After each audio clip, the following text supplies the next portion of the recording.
size. That's quite interesting because if we look for bigger cities, we have Yash. Well, Yash did become larger. We have Timișoara, we have Oradea. Cluj is second after Bucharest. Now, last week, when I introduced the Jewish community, I chose certain personalities. And Mr. Elias was the first one and the major one. And I brought him back again, and I'll tell you why. Because he is the one who left the most as a legacy and memory of that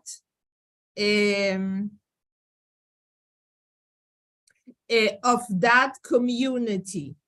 Because as I presented to you, unfortunately, the most beautiful synagogue has been destroyed in 1985.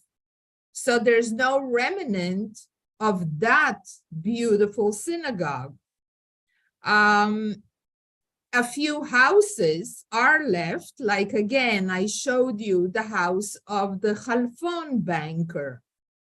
But other than that, whatever legacy Mr. Elias left and the Cimitirul Spaniol, the Spanish cemetery, there isn't really something that you can look at and see tangible that really it's there and that represents the people.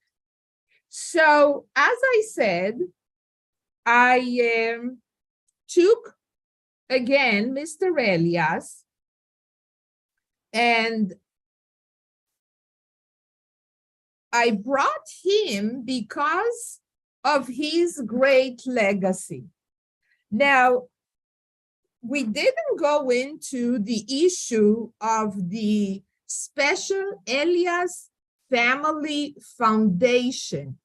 In his will, as you recall, he wrote the will many, many years before he passed away. He stipulated that they should create a foundation.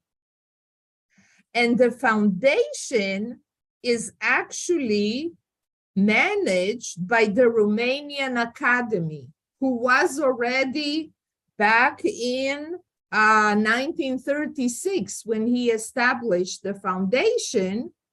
The Romanian Academy was there already.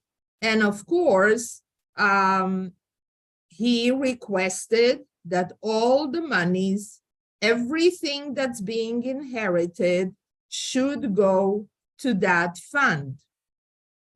And if you recall, he also requested that he wants to build a hospital.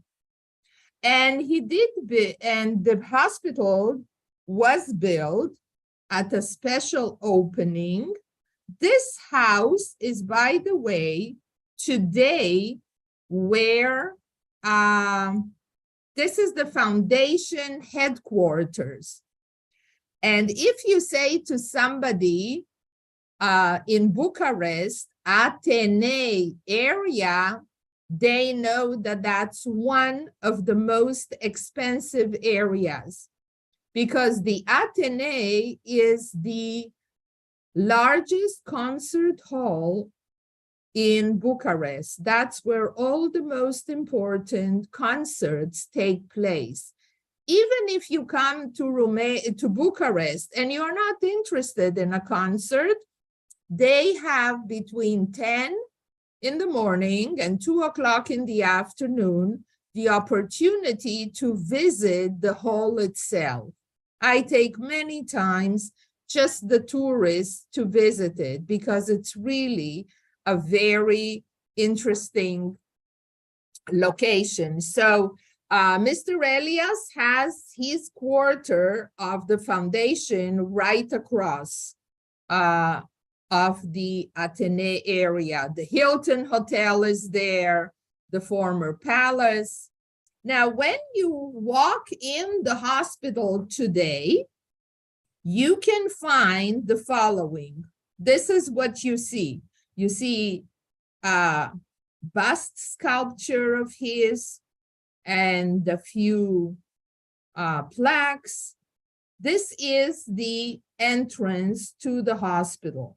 Of course, since it was built in 38, the hospital went through many, many renovations and bringing, the latest in medical equipment and so on. But I thought that this is something that we can see. This is something of a person that contributes so much to the Romanian government when he was alive and the legacy of today. Now, the area you've seen already, you've seen this picture, an aerial view of the hospital. The area where it is built, it's a piece of land that was very close to the old Jewish community, and it belonged to the Red Cross. While he was alive, he still bought that piece of land. And today it belongs to the foundation. Now, this picture is something that next to the hospital was created during COVID-19. Now, just for you to understand the mentality and culture of Romanians, they were very much against getting the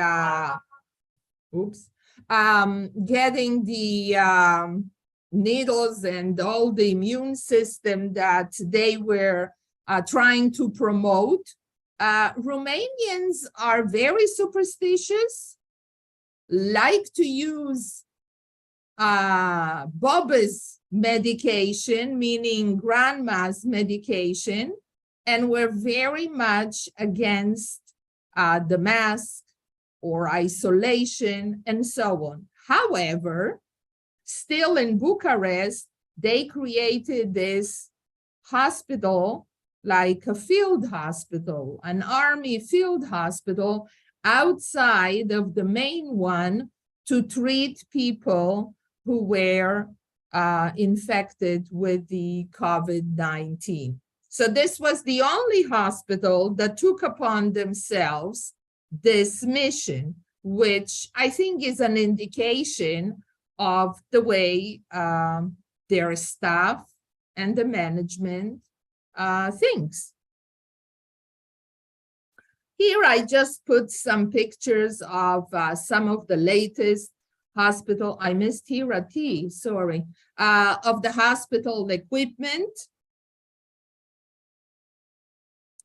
Now, here is again the old picture that you've seen, Cimitirul Evreiesc of Reed Spaniol.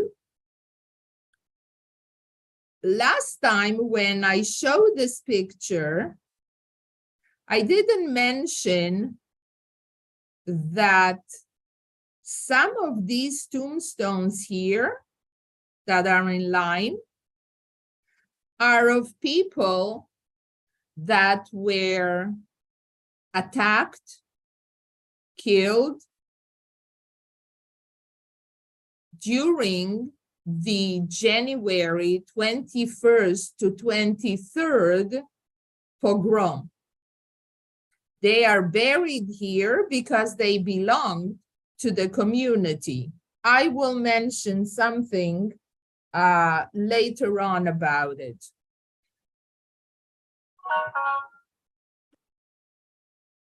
See, I wasn't ready. My phone is singing.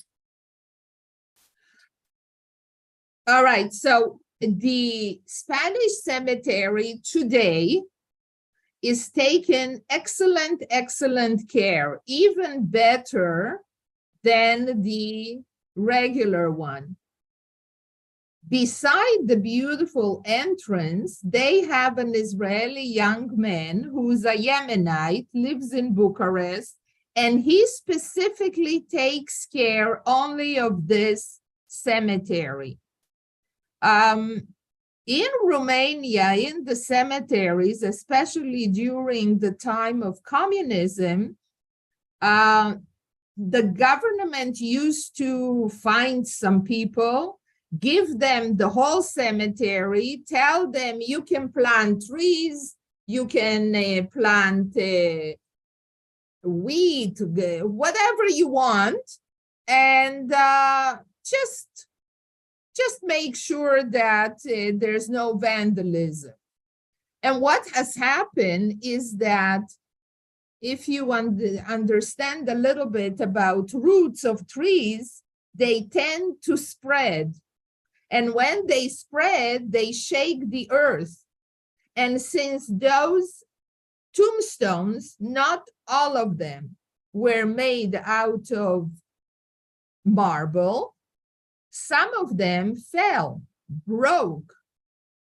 So now in both cemeteries, the Spanish one and the Giurgiu one, where is like the rest of the people, the rest of the Jewish communities buried there, are being taken care. And many of these fruit trees, because these people used to plant fruit trees so that they can collect the fruit and sell, so that was their income, are being taken out.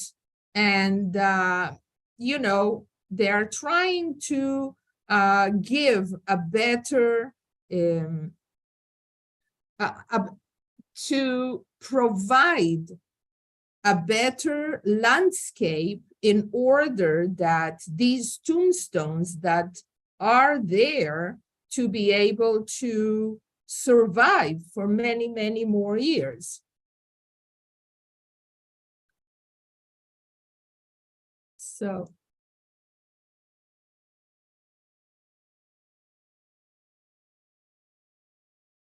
now, what is being done today? In the last Jewish Film Festival that was last November, for a week, this gentleman, Dan Schlesinger, doesn't sound Spanish.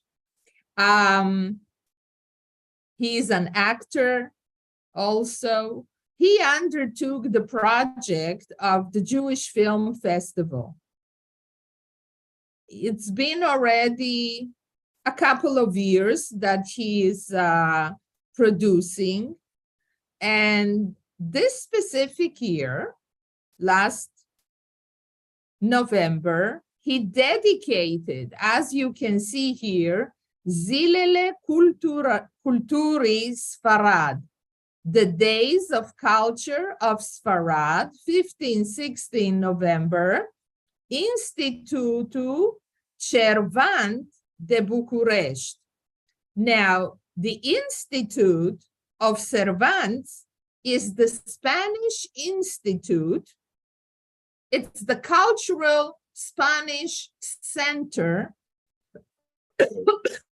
as part of the Spanish embassy. And that's where people that wish to learn the Spanish language, once a month, they have a film, they have a lecture. It's quite a nice hall. They have a hall for about 150 people. They rent the place. I did attend once a launching of a book. So what Dan Schlesinger did this year, he basically chose 2 films, and he brought in some people for a panel discussion following. And friends of mine, I did not attend the film festival last year, friends of mine told me that the response has been extremely positive. Now, beside that, the Turkish embassy last year coordinated together with the Spanish Institute of Culture an exhibit. Now, again, I wasn't there, I didn't see it, but I had the interest, and friends told me, because I asked, what did the panels show? So the panels showed the Jews who came via the Ottoman Empire that we discussed first time when we met, and their contribution to Bucharest community and to Romania at all. The truth is that when I was in February in Bucharest, I wanted very much to meet the curator from the Department of Culture at the Turkish embassy and to see if I can bring anything to this table. However, they did not respond, but last week, finally, they wrote me back and they said, yes, we would love to meet with you. So at the end of this month, I go back to Bucharest for a few days, and I booked already a meeting on the 3rd of April at 2 o'clock, a meeting with them. Maybe I'll send you some pictures. We'll see what comes out of it. But what do we see? What can we gather from all these stories is that there is an awareness that there was here a group of Jews of a different origin, the way they say in Romanian, RIT, R-I-T, of a different origin, and let's honor their memory. Let's teach about what they did, what's their contribution, who were they. You see, I'm sure that whoever walks in the hospital of Mr. Elias, they don't really ask who was he or whatever. But maybe, as I showed you the first slide, when you come in, that is asking, who is this man or who was he? So I'm very pleased that that's what's happening right now. Actually, I'm going to tell you that I hope during the months of September, October, November, when across Europe there is a special program that's called European Days of Jewish Culture. And Tarbut, our foundation, is a member of the organization that promotes it. This year, the theme is memory. And what I was thinking, if all goes well with my meeting at the Turkish embassy, is to ask them, we'll see what's the condition of this exhibit, if it can be a traveling exhibit. Even if I travel with it to 3 locations, I'll be extremely pleased. So this is the plan I have. God's willing, if everything is okay, to, again, honor the memory of those who once upon a time were there, and today we will know later why they're not there.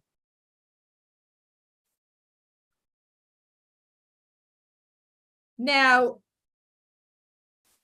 back in 2016, Felicia Waldman, who is a professor of Judaica at the Bucharest University, she actually masters Kabbalah.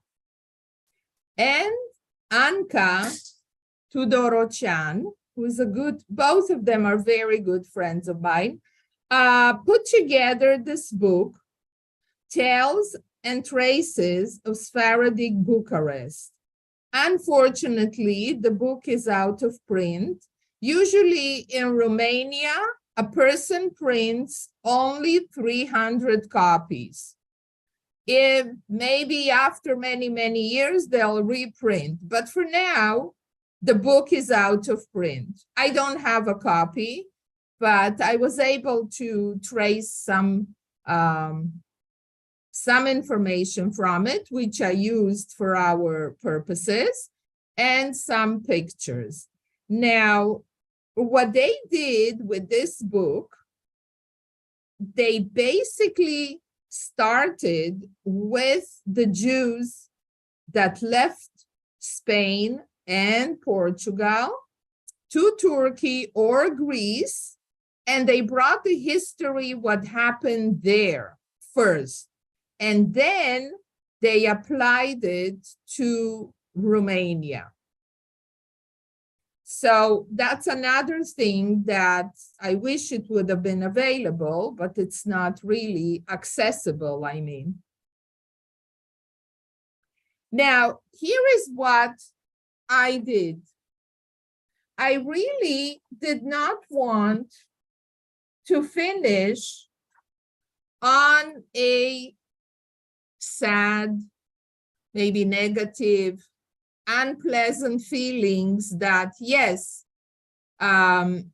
this community officially no longer exists in Romania. Although I am pretty sure that they are descendants of the Sephardi community.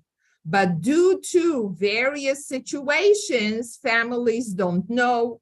There are families, let me tell you, there are families that don't know that they have Jewish roots.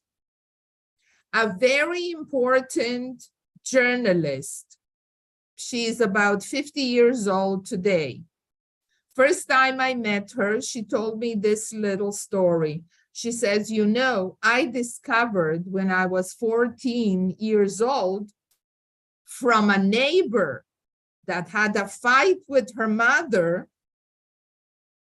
When this little girl, teenager, came home, the neighbor said, come, I have some good hot chocolate to give you.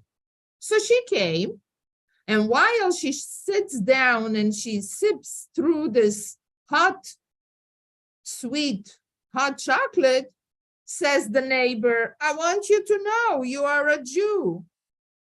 This is how she found out. Of course, she ran home, she cried, she asked mother, father, and the whole turmoil in the neighborhood started. So many people find out their Jewish roots in unusual ways. This was definitely a very unpleasant way to find out because of the neighbor having the fight. But there are also people that want to sell after their parents are passing away. They want to sell their house or the lot, depends if it's in the country. And you have to go to the municipality, of course, to check if the land, in whose name it is, and so on. Many people find out right there when they are at the city hall, next to the name of the father or the mother, can say the following words. Nobody says the word Jew, or in Romanian, we say Evrei. No, they say either Mosaic or Israelite. That's how it's being registered in the book. So that's how they find out. So I wouldn't be surprised that there are people that are descendants of Sepharadim, but they simply were not told. Now, where did they disappear? and how did they disappear? So I'm going to read you a few of my philosophies. Some of them I know they are correct. Some of them I sometimes have, people who do genealogy, we kind of sometimes guess. But sometimes these guesses are not too far from the truth. So let's see, what did I have here? Number one, if a woman, that's the simplest way, would get married to an Ashkenazi man, of course, she did not keep her name. Now, if you recall, we discussed this issue that at the beginning, the Sepharadim families stayed and intermarried between them, between the families of Sepharadim. Only later on, in the late 19th, early 20th century, they started to marry Ashkenazim as well. So that's one way. The other thing is that still happened at the beginning, once they were free of the Ottoman Empire.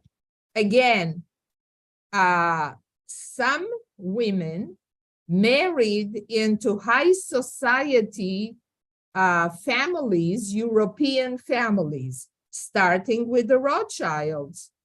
Some of the women married into the Rothschild family, which meant that she moved where the man was.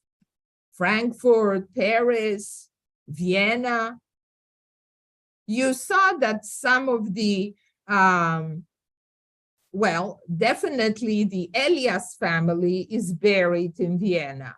They did not want to be buried in Bucharest, even though they died in Bucharest. They had their funeral in Bucharest, but they already, while they were alive, they already thought, as we talked about, they built their mausoleums in Vienna. So that's number two. Now, someone asked me after the first session, how many died in the Holocaust? So if you remember the map, let's go back for a minute. Here is our famous map. And I said that let's cut it into two for this purpose. So the Sephardic Jews were in the south here.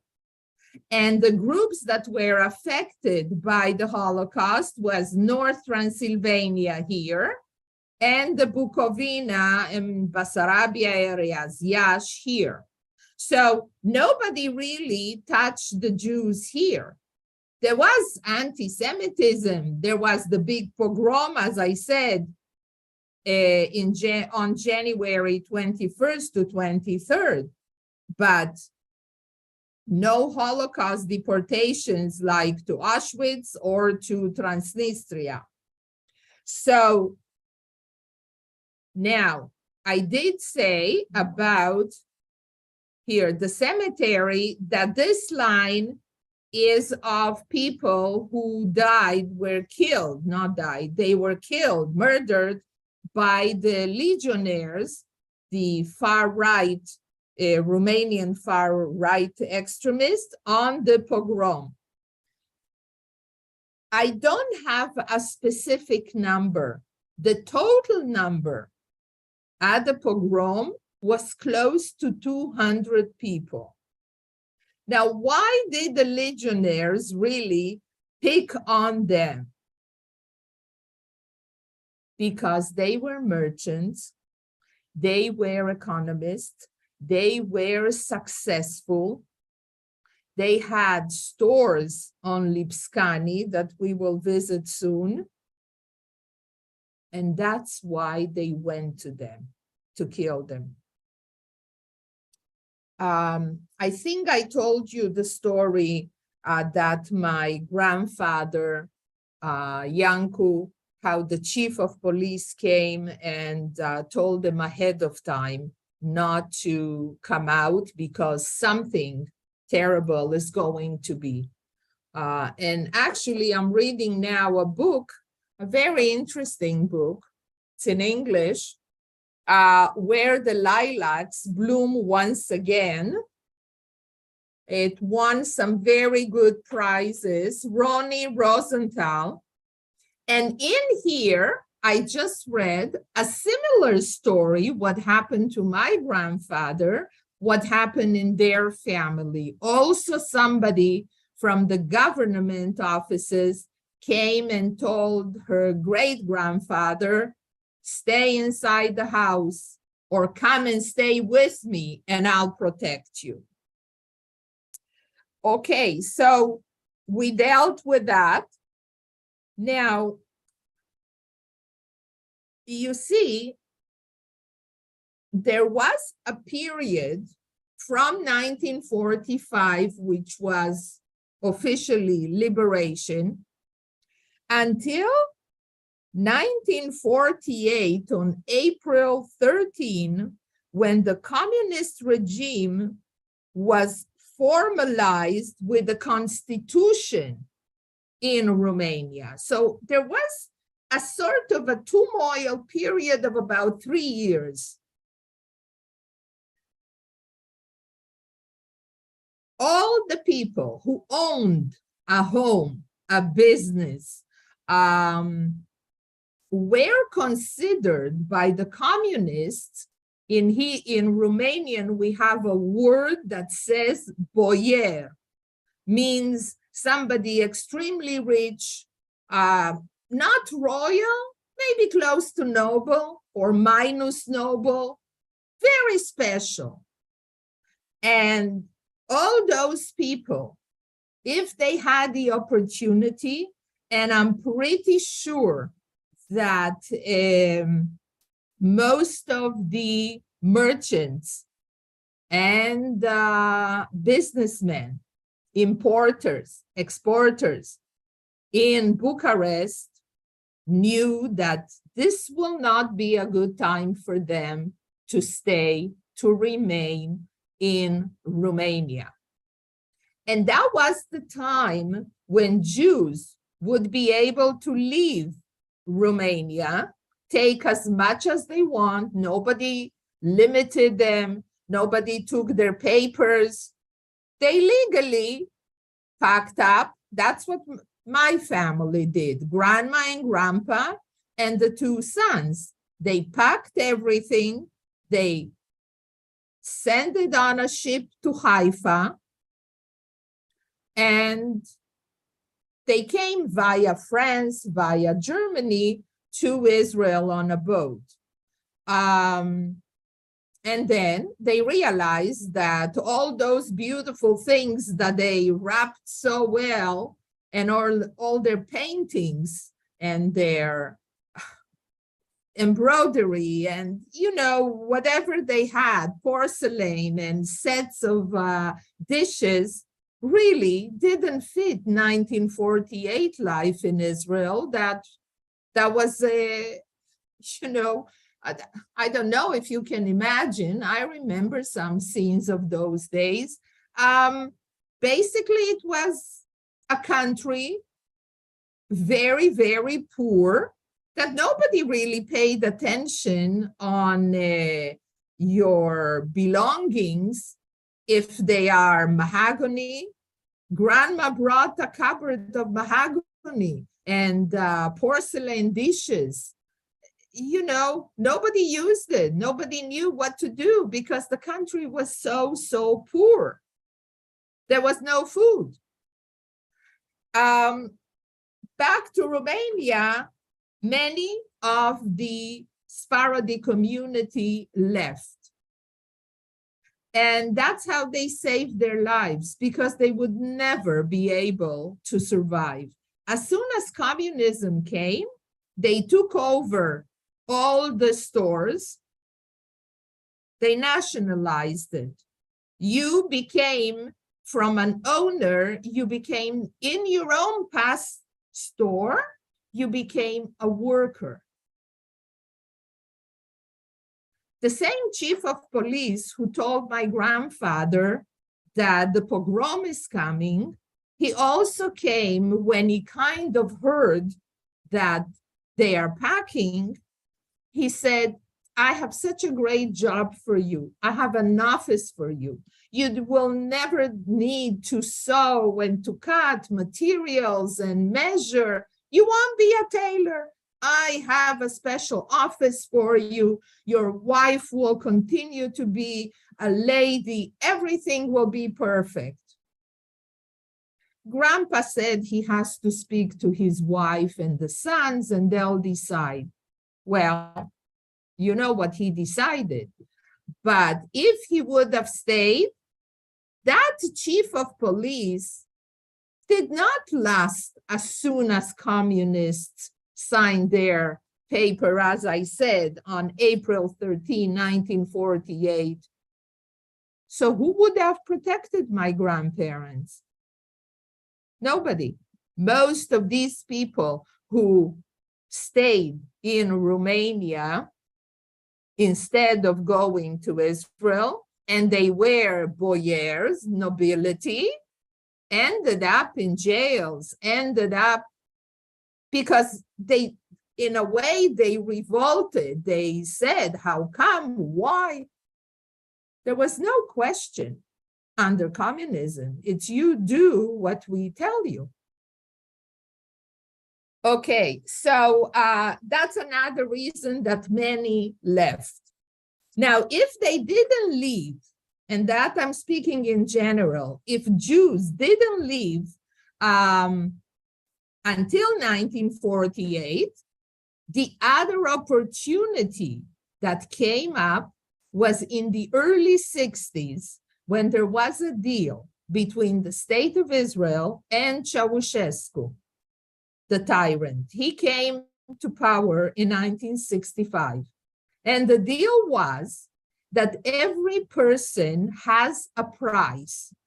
If you are a doctor, you are worth $5,000. If you are a homemaker, $500. If you are a child until 13, for free. But if you are between 13 and 18, $500, and so on.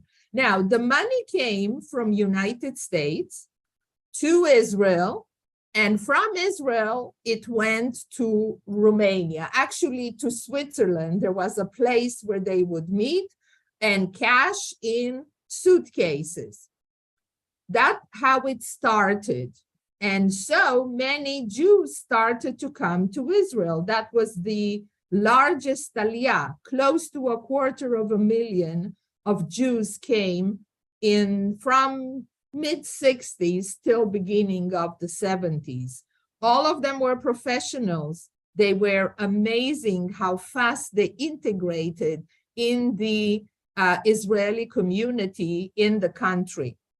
They right away learned the language, they started to work, they built themselves up, really, really a community who did not sit and cry, oh, what I left in Romania and I'm missing Romania and all that kind of mentality. And so whoever was there left still came. Now, of course, I must say that I said suitcases with money, but also Israel gave them not always just money, but in goods. Goods as tractors, chickens, cows, okay, and so on. So that's how many Jews came in that period of time. However, there were people that the communists did not release. For example, if you were an engineer in an airplane factory or any kind of army ammunition, they didn't release you. If you were a captain or any other higher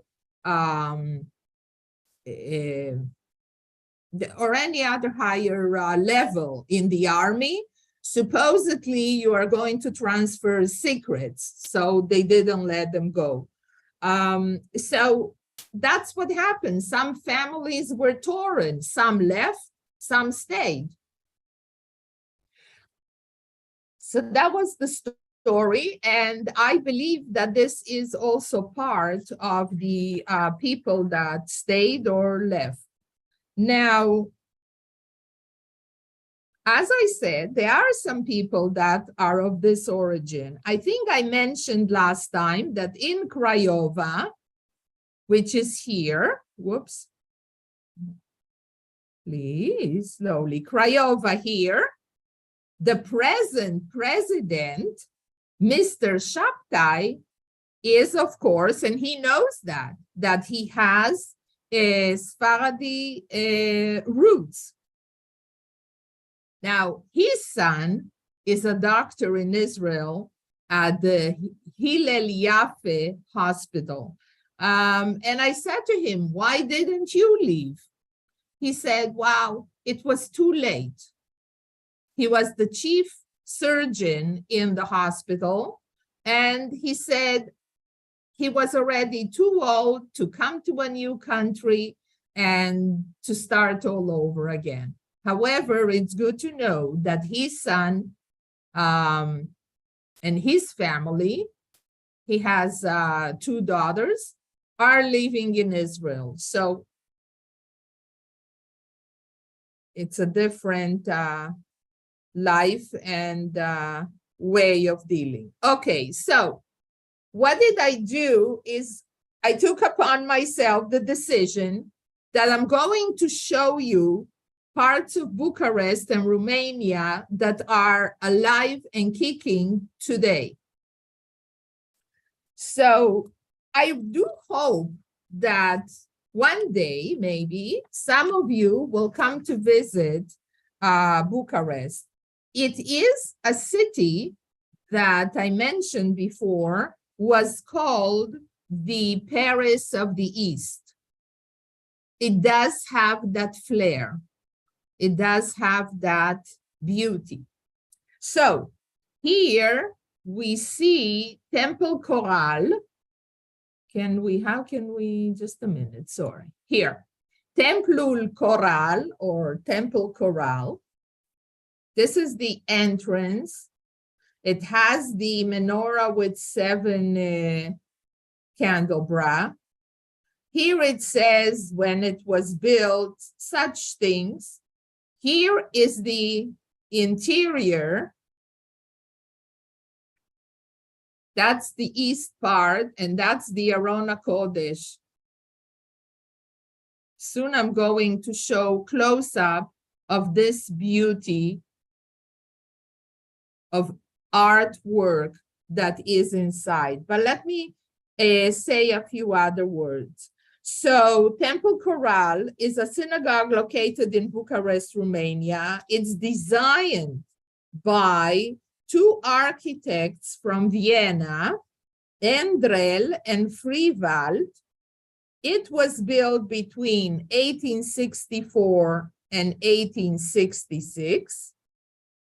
It is very close to the Vienna Leopoldstadt Temple Gasse, which is the great synagogue in Vienna. That one was built 1855 to 1858. Now you can see by this synagogue, the urge that the Romanians had, the Jewish community, to look somewhere else for the best. So they wanted here to compare themselves to the Vienna synagogue, to the Vienna architects. Now, the synagogue was damaged by the legionnaires on January 21st to 23rd, 1941 pogrom. It was then restored after World War II in 1945. However, Bucharest in 1977 went through a terrible earthquake. So did the synagogue. The main hall was completely destroyed. For many years, the synagogue was closed until the late 90s. The communists didn't have any wish to help rebuild the synagogue. Anyways, services, the Jewish community did not feel comfortable nor safe to go to the synagogue or to show up in the synagogue because that meant you're a Jew. So as we talked, many times they just kept it as a secret, right? So nobody, on both sides, sort of, there was no need to fix it up until the late 90s when it started to be refurbished. And the main hall reopened in 2015. Today, there are services 3 times per day in a smaller synagogue, but Shabbat and holidays are in the large hall. And now we're going to see inside. Okay, here is a service, and we always have the flags. And here you can see the ceiling.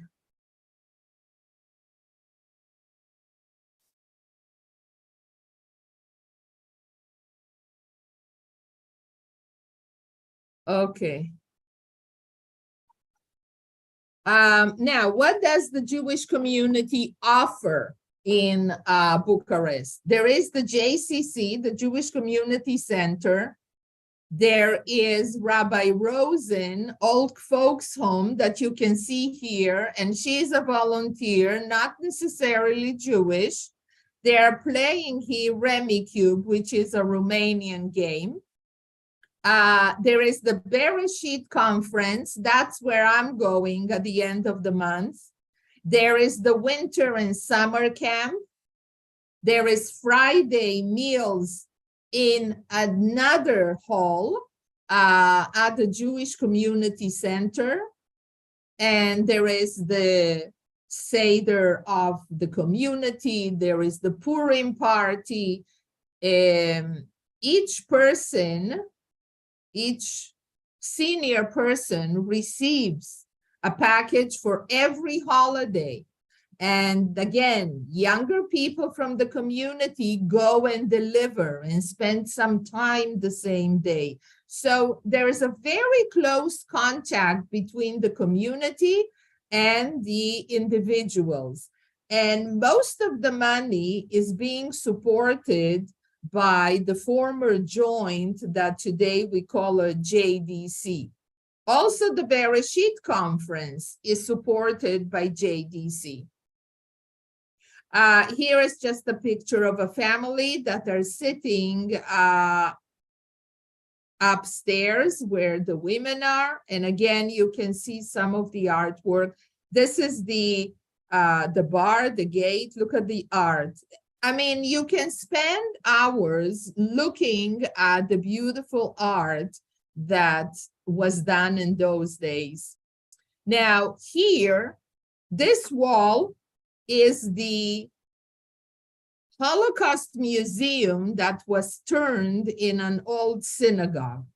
This is the Holocaust Memorial and is dedicated to the pogrom.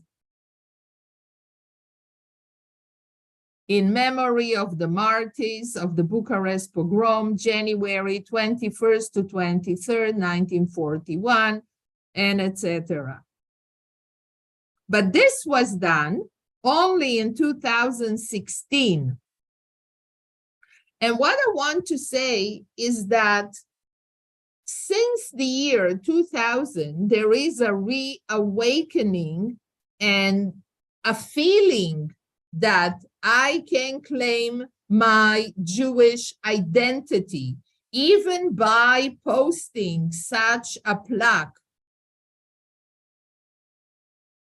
That was not done before.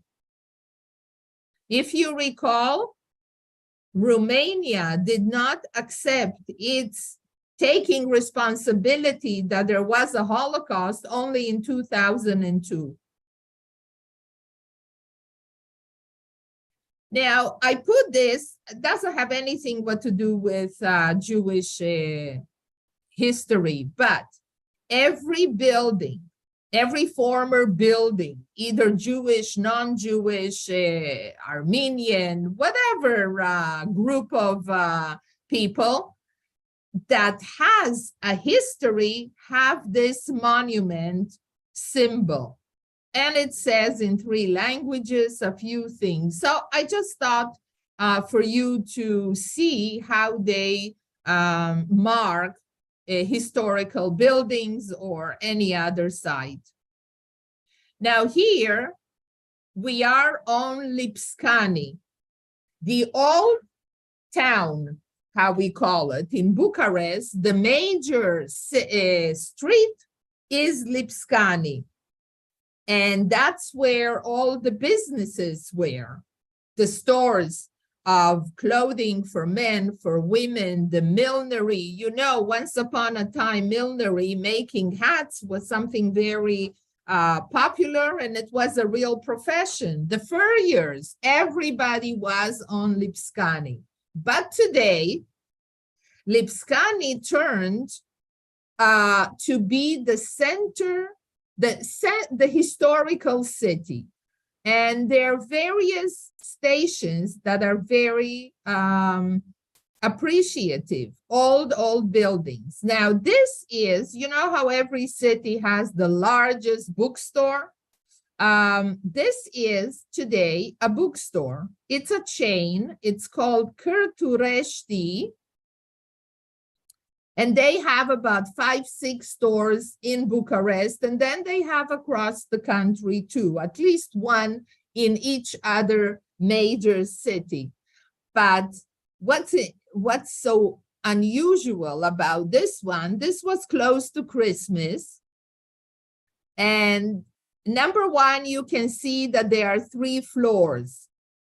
There's no elevator, only internal round spiral stairs, and each floor has another subject.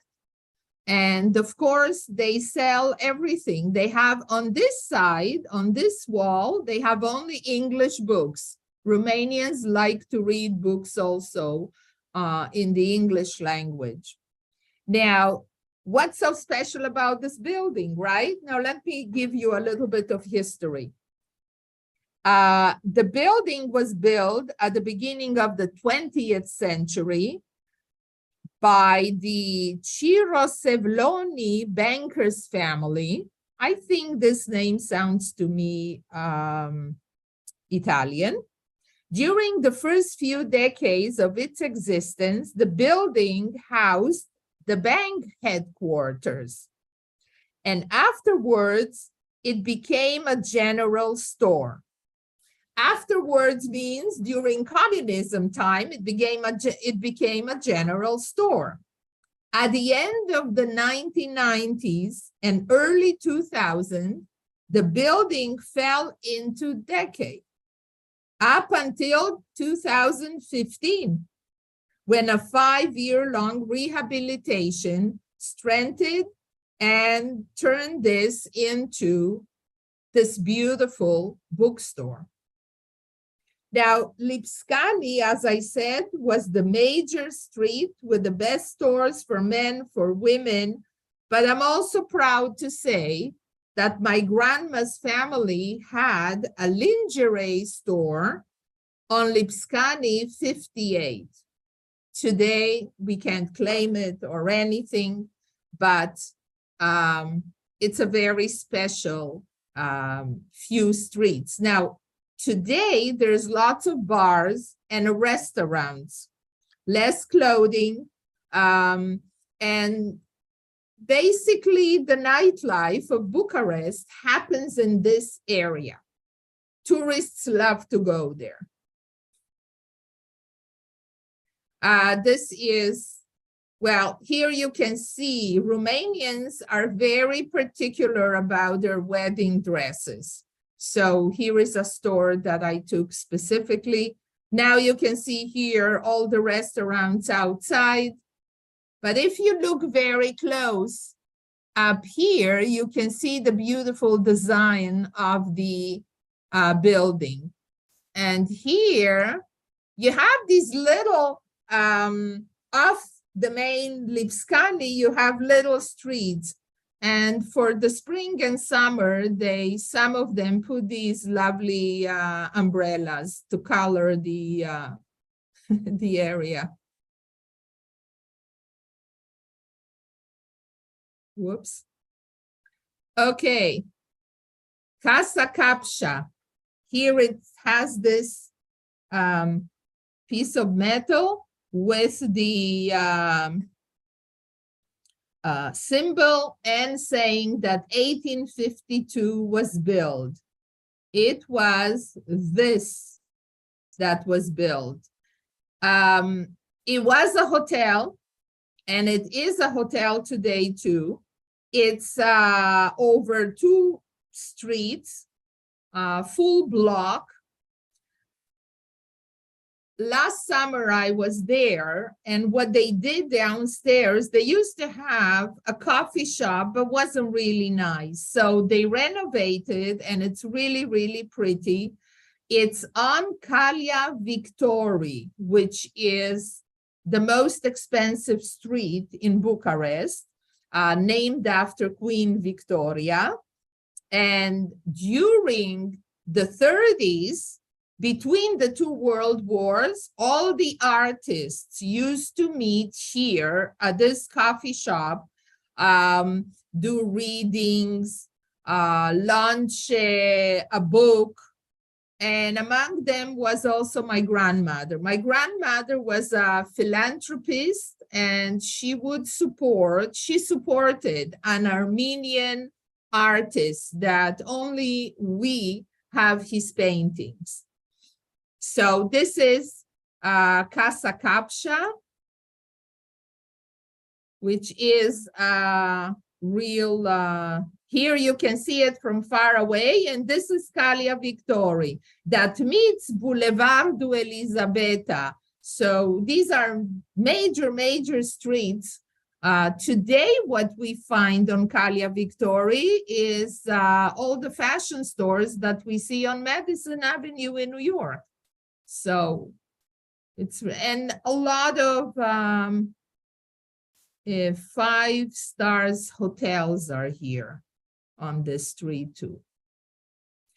Okay, this is something sort of close to my heart. That's why I put it here. It's the Maramuresh Bank of the Blank family that came from Sighet, from Maramuresh. And today, just a year and a half ago, it finished to restore, and it's a hotel. It's really a very, very poshy and pretty hotel. Just as a curiosity, the safe of this bank, former bank, turned into the bar. It's extremely large. Now, during communism, what happened? It was closed. This place was closed for close to 5 decades. It is owned today by a Latvian company that bought the premises, restored it, and it's a very fancy hotel. And with this, I finish today. I hope I was able to bring to you some of the flavor of the Sephardi community that was so popular and so important in a way for the Jewish community, the Ashkenazi one that followed. And I hope that I also piqued your interest and you will like to come to visit Romania. It is a pretty place. From New York, you can take, you do not have direct flights, but you can land in Bucharest. And I also want to wish you a very happy and kosher Pesach already. We are only 3 weeks away. And if there's any questions, I'm willing to take them. Is Ethan here tonight? Hello? Chats, let me read the chats.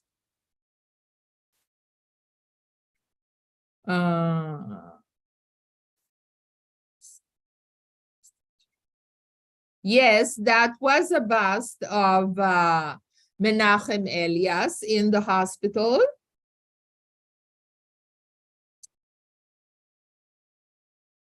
And what is the oldest Sephardic tombstone in the cemetery is from the 17 century.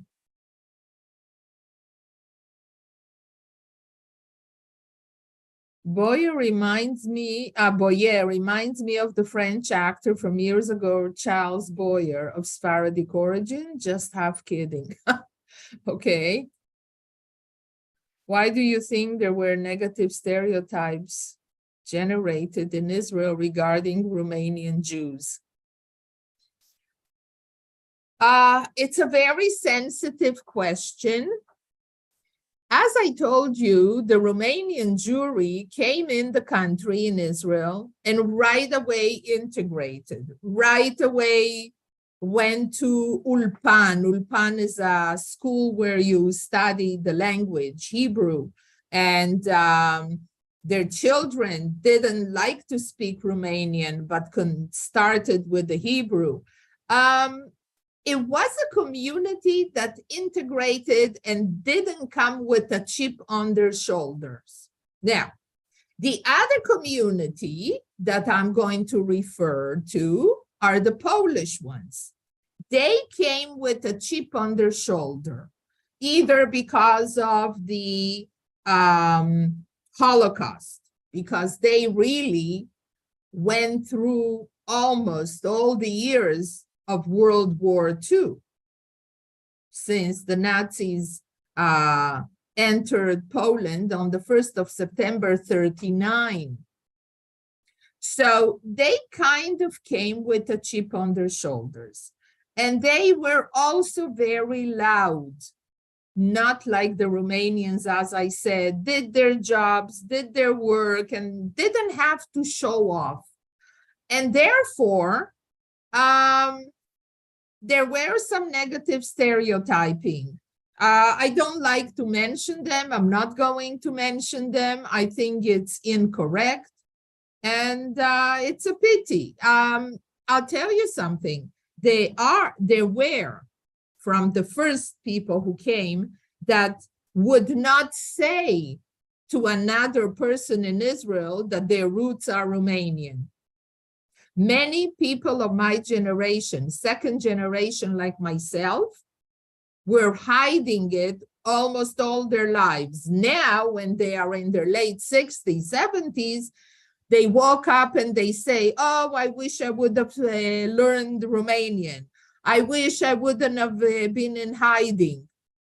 I must tell you, whoever asked me, what are the origins of your parents? I always said it's Romanian. I spoke Romanian. I actually, but that happened maybe because of my grandmother. She did not instill in me any hatred towards the Romanian people. Maybe others did.